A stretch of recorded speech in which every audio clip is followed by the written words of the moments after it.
एक बार की बात है, एक जवान बौद्ध भिक्षु अपने मन में उठने वाले नकारात्मक विचारों से बहुत परेशान था। ना चाहते हुए भी उसके मन में तरह तरह के गलत विचार आते रहते। उसका स्वभाव भी काफी चिड़चिड़ा हो गया था। वह बात बात पर गुस्सा हो जाता, दूसरों के प्रति जलन और नफरत की भावना रखता, लोगों की बुराई करता और अपने मन में तरह तरह की नकारात्मक कल्पनाएं करता। वह अपनी इन सब बुरी आदतों से बहुत परेशान हो चुका था। उसने बहुत से तरीके आजमाए, बहुत प्रयास किया अपने अंदर के इन बुरे विचारों को खत्म करने का, लेकिन कोई भी तरीका काम नहीं कर रहा था। अंततः एक दिन परेशान होकर उसने अपने गुरु के पास जाने का निर्णय किया। गुरु एक बहुत ही बुद्धिमान और आत्मज्ञानी व्यक्ति थे। जवान भिक्षु ने गुरु से पूछा, गुरुदेव, मैं अपने मन से इन नकारात्मक विचारों को कैसे खत्म कर सकता हूँ? गुरु ने उत्तर देते हुए कहा, नकारात्मक विचार बादलों की तरह होते हैं जो कि साफ आसमान को धुंधला बना देते हैं। अगर तुम्हें साफ आसमान देखना है तो पहले इन बादलों को हटाना पड़ेगा। ठीक इसी प्रकार अगर तुम अपने दिमाग से नकारात्मक विचारों को खत्म करना चाहते हो तो सबसे पहले तुम्हें इन नकारात्मक विचारों के मूल कारणों को पहचानना और उन्हें नष्ट करना पड़ेगा। जवान भिक्षु को गुरु की यह बात ठीक से समझ नहीं आई तो उसने गुरु से इसे थोड़ा विस्तार से समझाने का आग्रह किया। तब गुरु ने शिष्य को एक कहानी सुनानी शुरू की। एक बार एक व्यक्ति जंगल से गुजर रहा था। तभी उसे रास्ते पर एक सर्प दिखाई पड़ा। सर्प को देखते ही वह व्यक्ति डर गया और वहां से भागने लगा। जैसे ही वह दौड़ा, उसका पैर एक पत्थर से टकरा गया और वह वहीं गिर पड़ा। उसने खुद को बुरी तरह घायल कर लिया था। जब वह उठा और पीछे मुड़कर देखा तो पाया कि वहां कोई सर्प नहीं बल्कि सर्प के आकार की एक लकड़ी थी जो कि रास्ते पर पड़ी हुई थी। यह देखकर उस व्यक्ति को महसूस हुआ कि उसे नुकसान पहुंचाने का कारण वह सर्प नहीं बल्कि उसके खुद के अंदर बैठा डर और नकारात्मक विचार हैं जिसने उसे घायल कर दिया।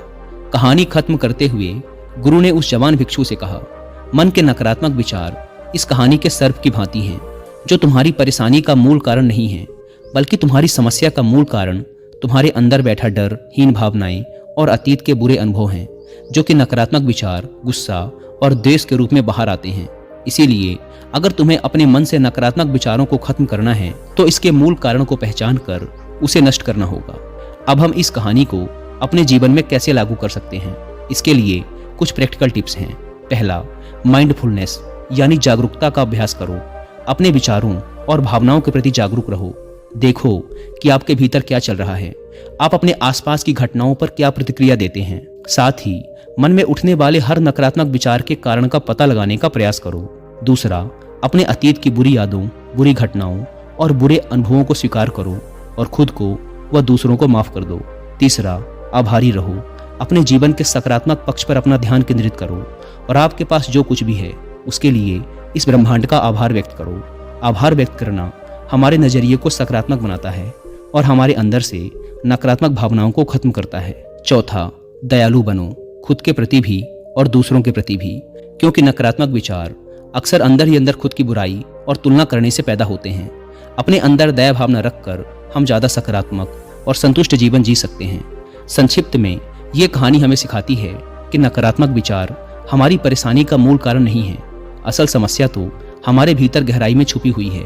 इन विचारों के मूल कारणों को पहचान कर हम इन विचारों को अपने दिमाग से निकालना शुरू कर सकते हैं और एक ज्यादा खुशहाल व शांति से भरा जीवन जी सकते हैं। याद रहे, कहानी के सर्प की भांति हमारे ज्यादातर नकारात्मक विचार भी सिर्फ भ्रम मात्र हैं जिन्हें हम अपने मन में पैदा करते रहते हैं।